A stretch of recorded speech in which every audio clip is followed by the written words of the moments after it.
All right, let's start with part A. We're going to do a flow proof.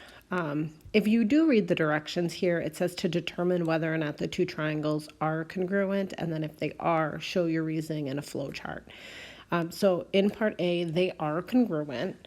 And so what we're going to do is we're going to start with the 3 bubbles. And so in each bubble, what you're going to do is you're going to put in the fact that you know from looking at the triangle. Now, they do give us here that segment BG is equal to segment DG. So that's going to be the first thing that I write in there because the tick marks are telling me those segments are equal to each other. So I'm going to say segment BG is congruent, or you could say equals, is fine, to segment GD. And then the reason we know that is because it's given to us. And then the next bubble, we know that IG is congruent to GO because they give us those tick marks. So once again, I'm going to say, okay, IG is congruent to GO. So whenever you're naming a line, you're going to use 2 letters to name that line. And then how do we know that? Because that information is given to us with those tick marks. Now, there's not any more information that they're giving us, but from unit 1 or 2 first semester, we talked about vertical angles. And so what we've got here is we've got vertical angles are congruent because they're always congruent to each other. Now, here's the thing. We've got a lot of angle G's. We've got an angle G here, here, here, and here. So what we want to do is we want to be specific about which angle G we're talking about. So we're going to use 3 letters to say that angle G. So we're going to say angle BGI to name that first angle G. So angle BGI. Angle BGI is congruent to angle, and then we're going to use OGD. OGD. And so the reason why we know that those angles are congruent is because they're vertical angles.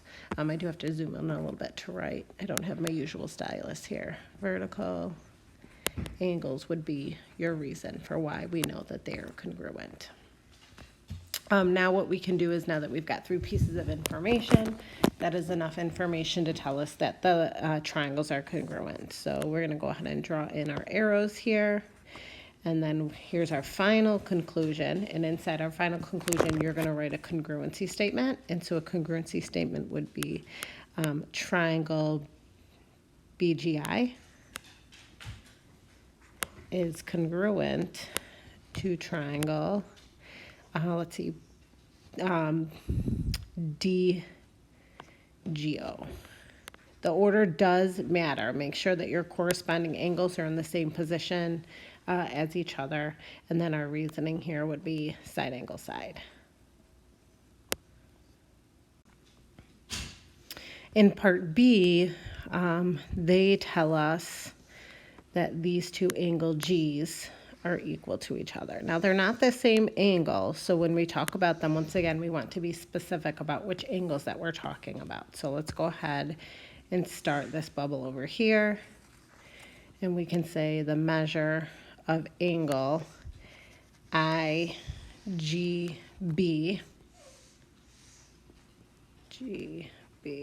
is congruent to the measure of angle, and then the other angle would be like AGB.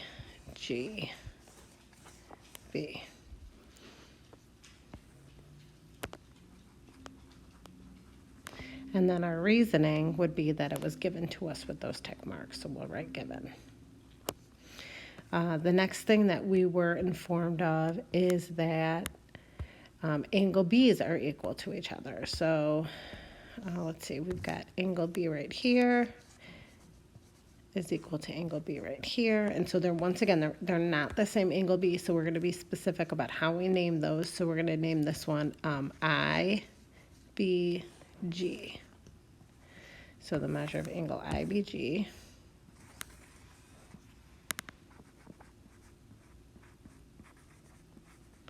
is congruent to the measure of angle, let's see, A, B, G. So the measure of angle A, B, G.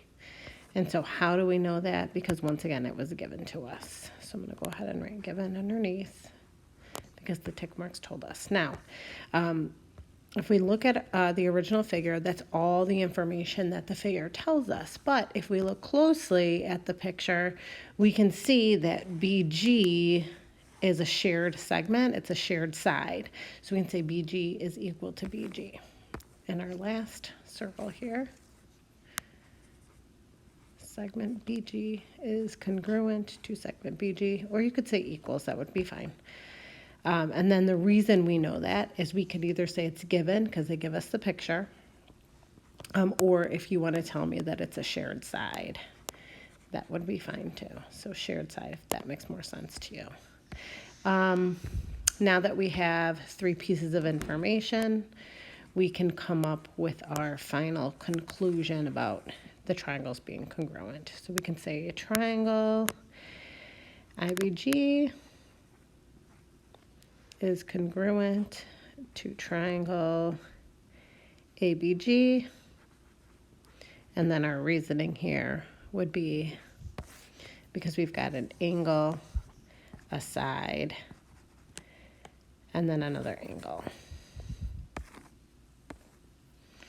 Angle, side, angle. Notice how the side is in between the 2 angles in the picture, so that way in your reason, the side has to be in between the 2 A's in the reason.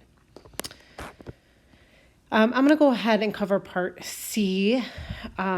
Here's the thing with part C. We have an angle and then a side and then another side right here. But the thing is that you can only use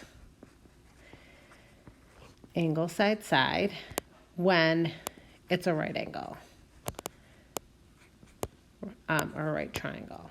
And then that's when we call it HL instead of calling it ASS. So what you have to ask yourself right now is this a right triangle? So we're going to look here. We are not given the squares, the little squares, to say that it's a right triangle. So we cannot assume right triangles. So we don't know if that's a right triangle. I know it looks like it, but it doesn't tell us. So we cannot assume. So because we cannot assume that it's a right triangle, we're going to say that they're not congruent. And so because they're not congruent, you do not need to write a flow proof for this one.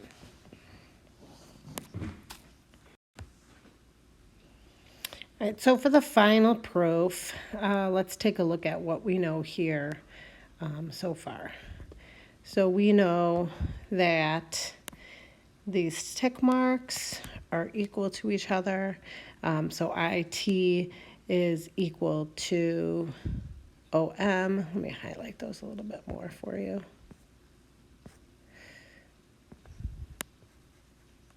These sides are equal to each other. So we're going to say IT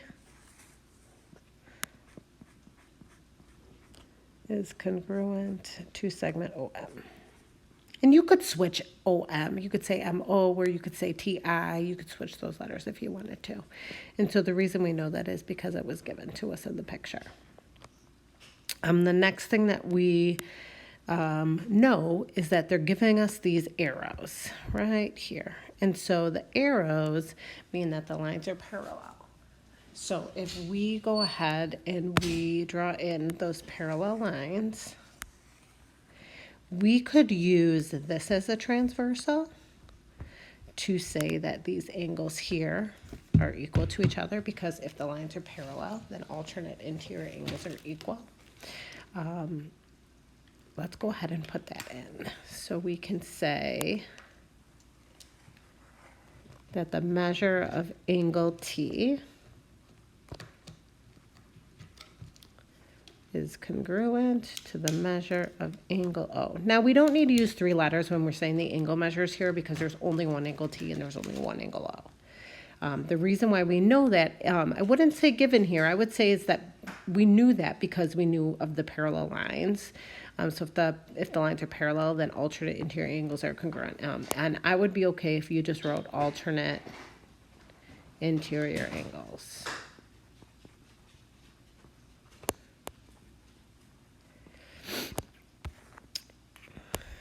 And then from there, what we could do is we could then use a different transversal. Let me erase one of them. We could use this as a transversal now. And then once again in the picture, we see that angle I and angle M are alternate interior angles. So they must be congruent as well because the lines are parallel. So then what I'm going to do in my third bubble here, oh, I didn't leave myself much room. Let's see, I'll just write it above here. In my third bubble here, I'm going to say the measure of angle I is congruent to the measure of angle M. And then the reason I know that, once again, is because alternate interior angles are congruent. So I'm just going to copy that. Oh, I'm going to duplicate it. Let's see, paste image. And so then I have alternate interior angles are congruent again. So now we have got enough information to say that these triangles are congruent. Let me erase these parallel lines. And so if we look at our triangle, we've got an angle, then a side, and then another angle. Angle, side, and then another angle. So that would be a reason angle, side, angle could be a reason why they are congruent. So I'm going to draw my arrows to my final conclusion here to say triangle SIT is congruent to triangle S. The I corresponds to M, the T would correspond to O, and then we said it was angle, side, angle. So this is one solution for this problem. I would like to show you another solution for this problem. And so I'm also going to watch video for alternate solution so that if you just look at the PDF, you're going to know that you can find an alternate solution. Oh.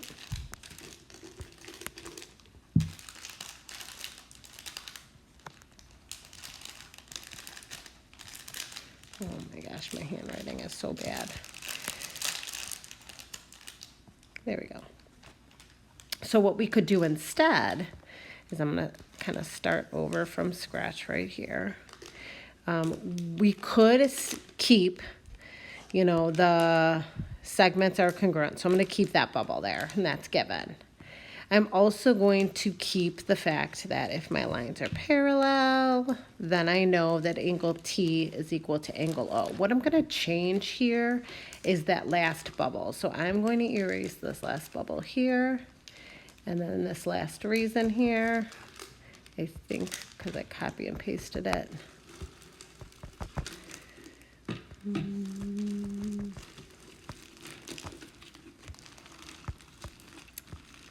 It's not erasing. Let's do this. All right. So what we can do instead is, we can say that these angles are congruent. But then instead of using the other set of alternate interior angles, what we could do is we could say that angle S is congruent to this angle S. Now, remember, because there's 4 different angle S's here, we're going to have to be specific about the measure of that angle. So we would say the measure of angle TSI is congruent to the measure of angle MSO. And then my reason for that is because they're vertical angles. So that's what I'm going to write here for my reason, vertical angles. Now, what else is going to change is, because I'm using different information, this is going to be a different reason. And so my reason for this flow proof is not ASA. It is going to be an angle, and then another angle, and then a side. So angle, angle, side would be my reasoning for that one. So there's two different ways that you could do this flow proof. For problem 102, it says, for each part, determine which lines, if any, are parallel. Be sure to justify your decision. So in first semester, we talked about how if the lines are parallel, then corresponding angles are congruent, or if the lines are parallel, then alternate interior angles are congruent. But now what we're using is the converse this time. So it actually works the other way around. If corresponding angles are congruent, which means equal measure, then the lines are parallel. Or if the alternate interior angles are congruent, once again, congruent means equal, then the lines are parallel. And then if the same side interior angles are supplementary, then the lines are parallel. Now, supplementary means 180. So corresponding and alternate interior angles have to be equal in order for the lines to be parallel. But the same side interior angles are going to be supplementary. Then the lines are parallel. So let's take a look at some of these questions that they're asking us. So it's asking us about angle E and angle M. So if we go over here and take a look at angle E and angle M, angle E and angle M. Now, I like to highlight the sides that make up angle E and angle M. And so then you'll notice that these are the lines that we're questioning to be our parallel. So, I didn't mean to erase angle M here. So using these two blue lines, that would be line TS, and that is going to be parallel to line VU because angle E and M are congruent. So if corresponding angles are congruent, that's what the information is telling us, then the lines have to be parallel. And so those lines they're talking about are going to be the ones highlighted in blue, TS and VU. So that is what we would put for part A. Which lines can we determine are parallel? So we can determine TS and VU.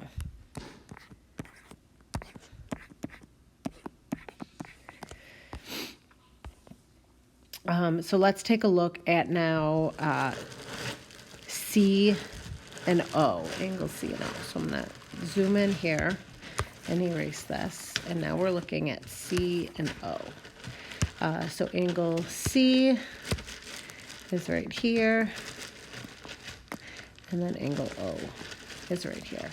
All right, so these are not any kind of angles that we've talked about. Now, we've talked about same side interior angles, but we haven't talked about same side exterior angles, and that's what these are. So I'm going to go ahead and trace the lines that those angles make.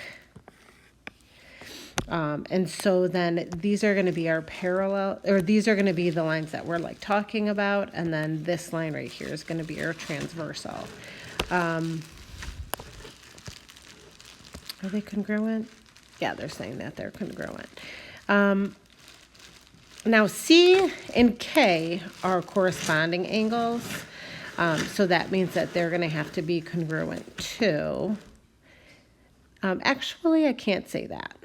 I cannot say that because I don't know if the lines are parallel, so I can't say that K is congruent to C. So I'm going to say that there's not enough information for this one for us to say that the lines are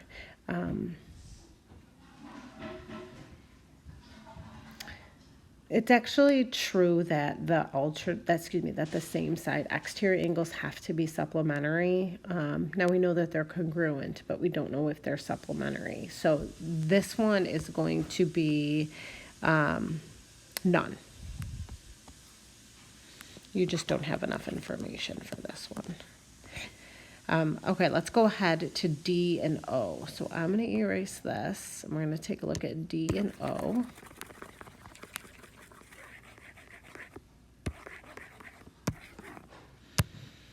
So we've got O and D are congruent.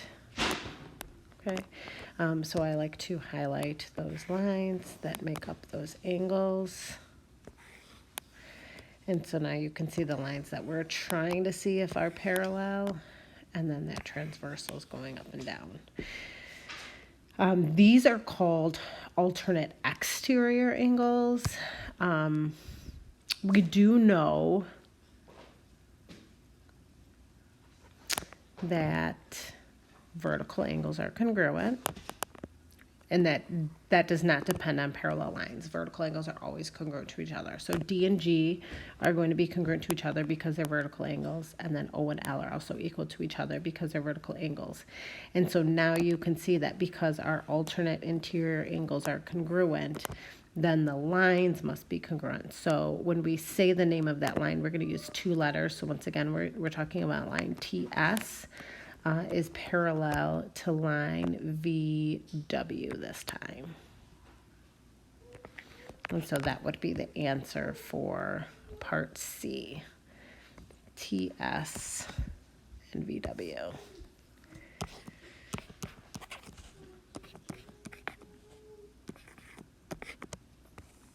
All right, let's take a look at the next one. For D, we have A, M, and O are all congruent. So let me erase all of this.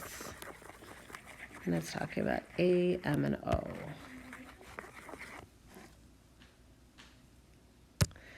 A,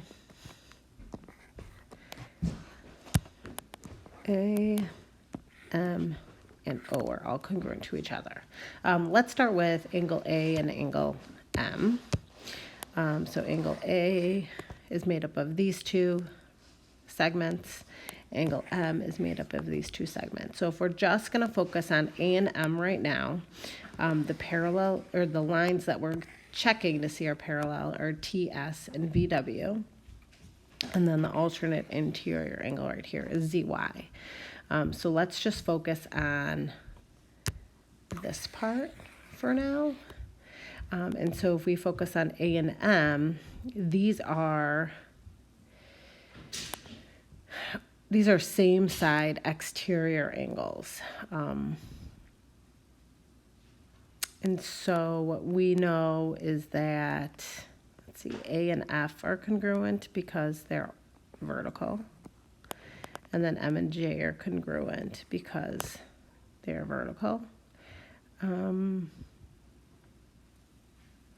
There's not much other information that I could get from these. In order for the lines TS and TU to be parallel, F and J would have to be supplementary, but we just know that they're congruent. We don't know that they're supplementary, so there's not enough information there. So I'm going to say right now there's no lines that are parallel. Let's go ahead and look at some of the other information that we were given. So I'm going to kind of start from scratch here. We were talking about A, M, and O. So if I highlight M and O here, we can see that we're checking to see if these lines are parallel. And then VU would be the transversal. So M and O, if we focus here, M and O are going to be corresponding angles. And so if corresponding angles are congruent, then the lines are going to be parallel. So we can conclude here that line TY is indeed parallel to line XW because the corresponding angles are congruent. So let's go ahead and add that TY XW.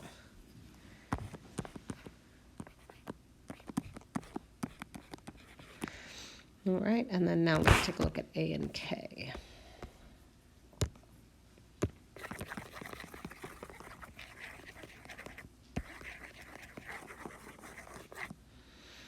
So we've got angle A and angle K here. Now, if I were to trace those angles that make up A and K, we do have lines here. Let's see if we extend these out. And then if I extend these out,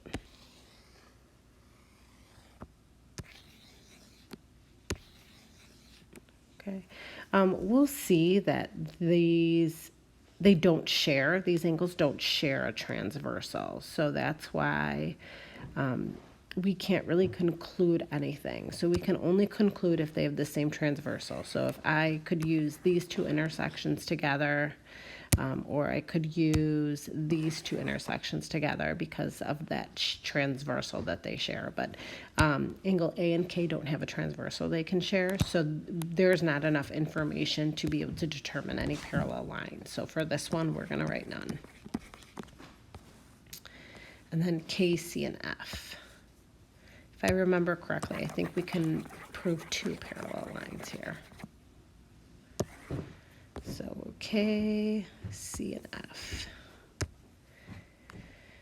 K, C, and F are all congruent. So if we take a look at C and F first, we're going to be using these lines here. And so C and F with the purple lines are alternate interior angles. So we can prove that segment ZY is parallel to segment XW because of those purple lines. The alternate interior angles are congruent, or because the alternate interior angles are congruent, then the purple lines are parallel. So ZY and XW. Let's add that, ZY and XW.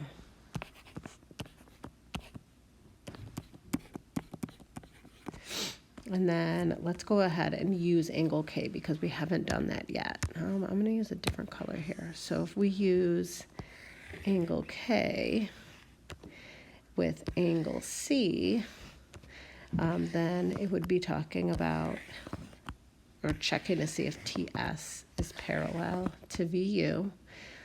XW would be that transversal there. And so C and K are corresponding angles, so then we can conclude that those lines are parallel because corresponding are equal.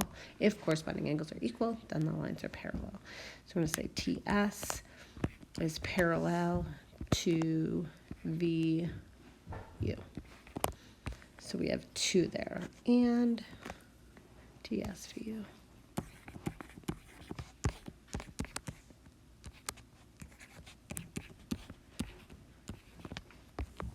All right.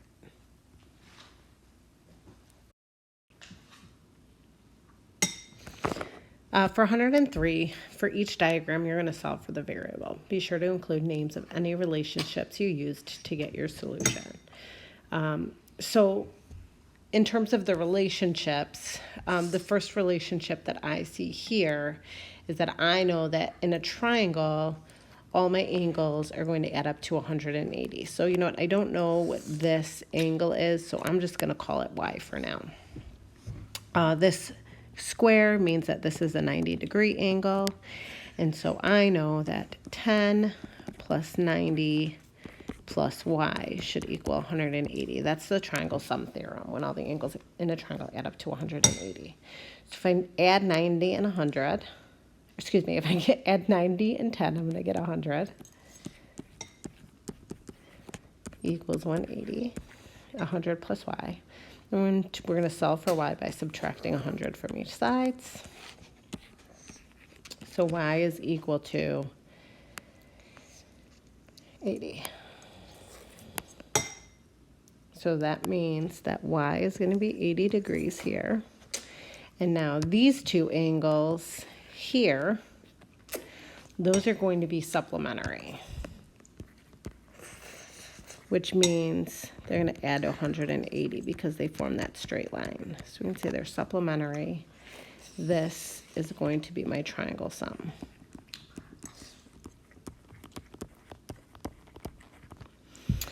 So that means that X plus 80 should equal 180. So if we subtract 80 from both sides, we'll find X is equal to 100. What you might notice, and this happens all of the time, so this is the exterior angle, and then I call these the remote interior angles. And so this will actually happen all of the time when you have a diagram, when you know the two remote interior angles, and then you have an exterior angle, is that these two angles added together will always equal that. So the angles on the inside, the remote interior angles, 10 and 90 are 100. Notice how that equals x. So that happens all of the time. Let's take a look at part B. For part B, you should be utilizing the fact that they're telling you, they're using these arrows to tell you that parallel lines, that these lines are parallel. And then we could use this as a transversal. Now I chose to use this line as the transversal since they gave me the angle 110. The 110 and this angle here are corresponding. So that means that this angle is also going to be 100. And then, let's see, what else do we know? Oh, look here. So those are corresponding angles is what we're going to use, what we used first. I just want to write these names down because the directions told us to. So corresponding angles first. Then, if we take a look at here, these two angles should be supplementary because they form a straight angle.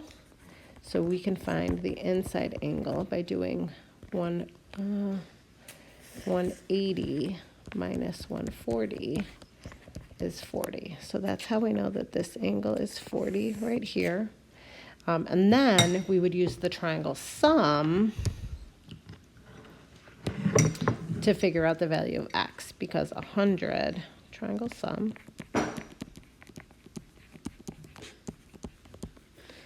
would be the 100 plus the 40 plus the x should equal 180. So 140 plus x should equal 180. And then if we subtract that 140,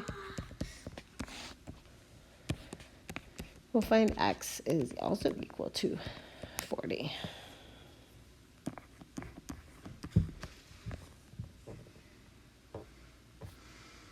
And now the last one here. Once again, you want to use the fact that you've got parallel lines.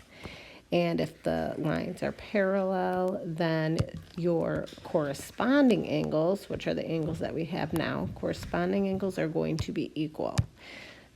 So corresponding angles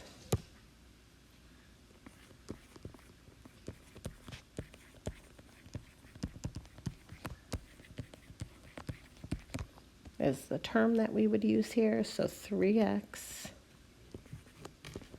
plus 7 will equal x plus 35. So if the lines are parallel, corresponding angles are equal.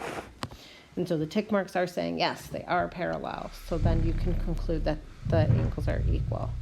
So we're going to subtract x from both sides. So now we have 2x plus 7 is equal to 35. Now, I find that a lot of people try to do this in their head. And I feel like when you're doing this in your head, a lot of people will accidentally add 7 instead of subtract 7. So that's why I think it's important to write down each one of these steps. So 35 minus 7 would be 28. And then when we divide by 2, x is going to equal 14 for part C. So 108 has to do with the triangle inequality theorem. And so what that theorem says is that the sum of two sides must be greater than the third side. Now, there was another part to that inequality too, and that was that the third side has to be bigger than the difference of the two sides.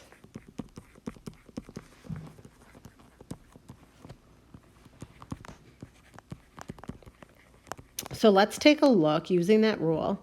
Let's take a look at number 1. So if I were to add, I always like to add my smallest sides. So 21 plus 4. And let's check to see if that's greater than the third side, which would be the 23. So 21 and 24, that would be 25 is greater than 23. So that is true, 25 is greater than 23, but let's check the difference now. So the difference would be 21 minus 4.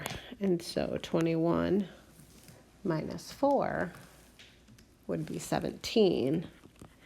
So is that true? Is 25 greater than 23? And is 23 greater than 17? Yes, that is all true. So, group 1, she will be able to make a frame with those. Let's check out the next group, group 2.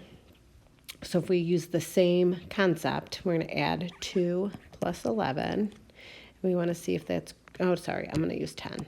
I'm going to use the 2 smaller sides. 2 plus 10 is should be greater than 11. And then 11 should be greater than the difference between the two. 10 minus 2, you're always going to take the bigger side and subtract the smaller side. So 10 and 2 is 12. Is 12 greater than 11? Yes. Is 11 greater than 8? Yes. So we are going to be able to make a frame with that one. Let's check out the last group, group 3. So we're going to do 3 plus 31. That should be greater than 34. And then 34 should be greater than the difference of those two sides, 31 minus 3. So 31 plus 3 is going to be 34. And is 34 greater than 34? No, that's false. So right away I can stop there and say that that one's not going to work. So group 3 is not going to work. So those are the answers for part A. So part A would be groups 1 and 2. All right, in 110, we're going to plot a triangle ABC. When you're plotting, don't forget that it's X and then Y. So we go left or right first, and then we go up or down to plot. So when we're plotting point A, we're going to go 2 to the right. So start at the center, which is your origin or 0, 0. And so we're going to go 2 to the right because that's a positive 2, and then we're going to go up 1. So this should be point A. I like to label my points, so I'm going to say that's A at 2, 1. Then we've got B at 2, 11. So once again, we're going to start at the origin right here, and then I'm going to go 2 to the right and then up 11. 1, 2, 3, 4, 5, 6, 7, 8, 9, 10, 11, which would be this spot. So that's my B. And once again, I like to label my points. And then we have C, which is at 8, 11. So once again, I'm going to start down here at my origin, and then I'm going to go this way, 8, count to my right. So we've got 8 and then 11. 1, 2, 3, 4, 5, 6, 7, 8, 9, 10, 11 right here. And so that's my C value. And I'm going to like to label. So now let's go ahead and connect all of my points here. So now we have triangle ABC.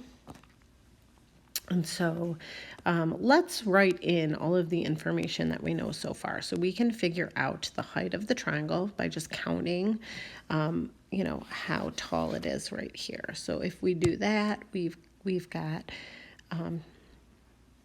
1, 2, 3, 4, 5, 6, 7, 8, 9, 10. So this length is going to be a length of 10 from point A to point B. And then from point B to point C, we've got 1, 2, 3, 4, 5, 6. We've got 6 here. Now, if we wanted to figure out the length of the hypotenuse, which is this side right here, we'll call it X, we can use the Pythagorean theorem for that. So we would say, don't forget in your Pythagorean theorem, a squared plus b squared equals c squared. The c value has to be your hypotenuse, so I like to plug in my hypotenuse value first, which is X. And then your legs that make up your right angle, those are always going to be your A and your B, and you can interchange those. I'm going to go ahead and do 6 squared for my A, and then my B squared is 10 squared. So if we continue to solve, 6 squared is 36, 10 squared is 100.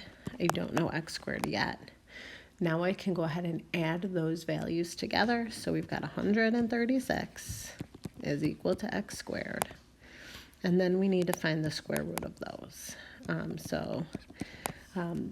The square root of 136 would be 11.66. So that would be the value of x. Which we didn't need, but hey, there you go. So we didn't need that value actually.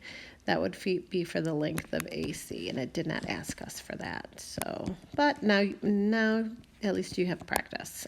Let's figure out what we do need. We need to know the measure of angle A, which is down here, angle A.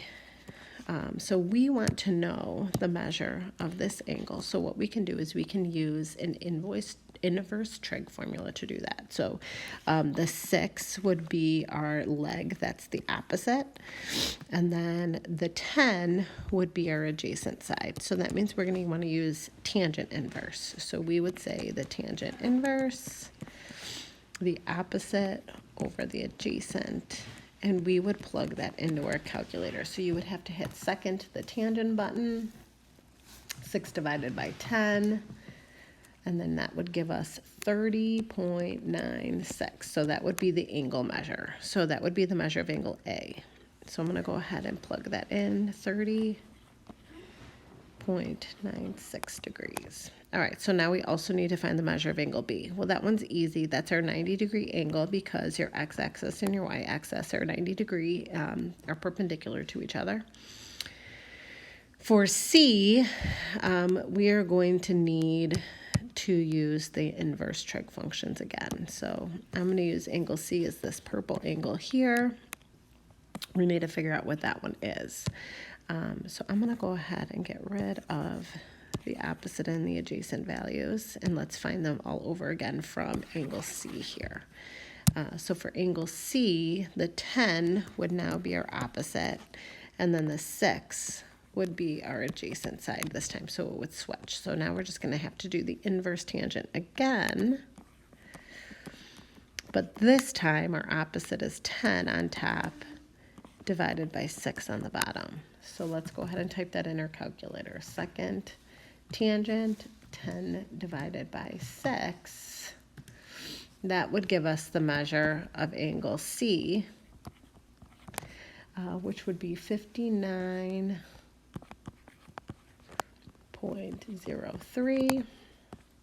And so now we found all of the angle measures. Now we need to find the area. Well, first of all, let's make sure that we understand that the area of a triangle is base times height divided by 2. So if we plug in the values, our base would be 6 times our height is 10 divided by 2. So 60 divided by 2 would give us an area of 30 units squared.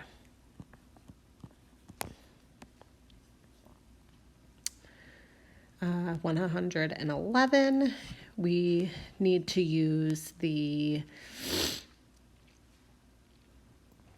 triangle sum theorem for this one, but we also need vertical angles. I would actually use, let's use vertical angles first. Right now we know that these two angles must be equal to each other. So I'm going to say this is 23x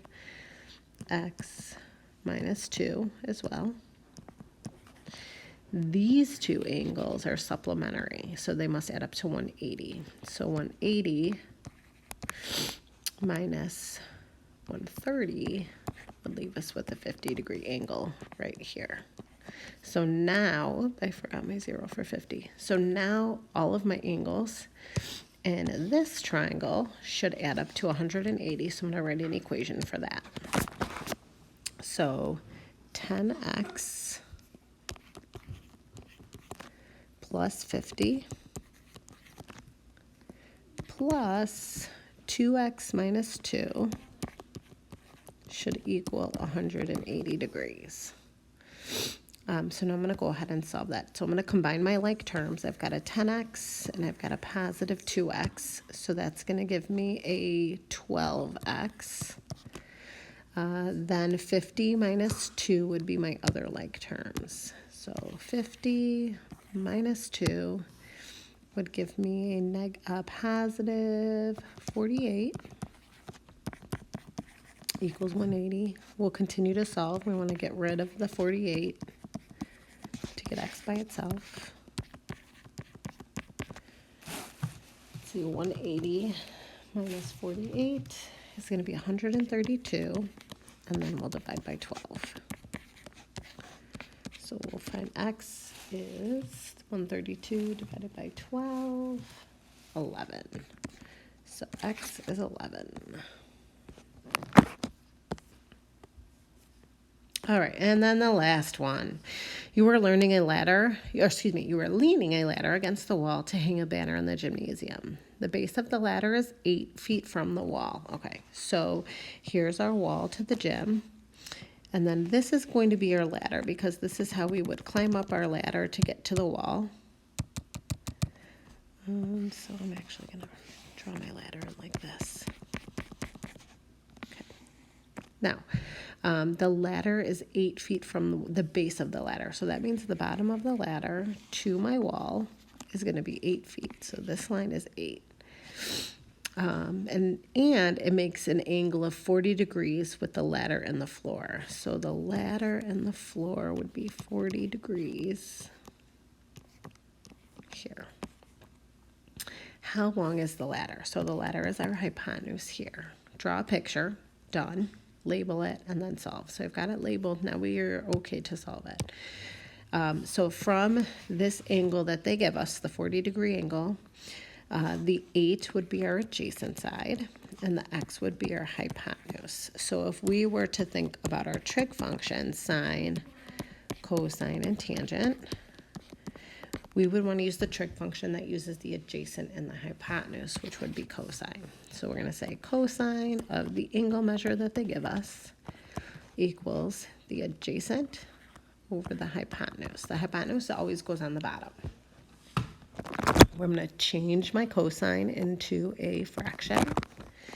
I'm going to cross multiply. Now I can't really multiply x and cosine 40. So what I'm going to do is I'm just going to rewrite it. X times cosine 40 equals 8 times 1, which is 8.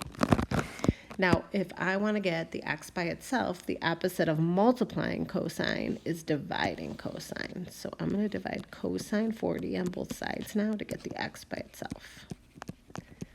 Now, when you type this in your calculator, notice that the 8 is on top of your fraction. So you're going to type in 8, then the division sign, and then cosine 40. And that will get you the answer.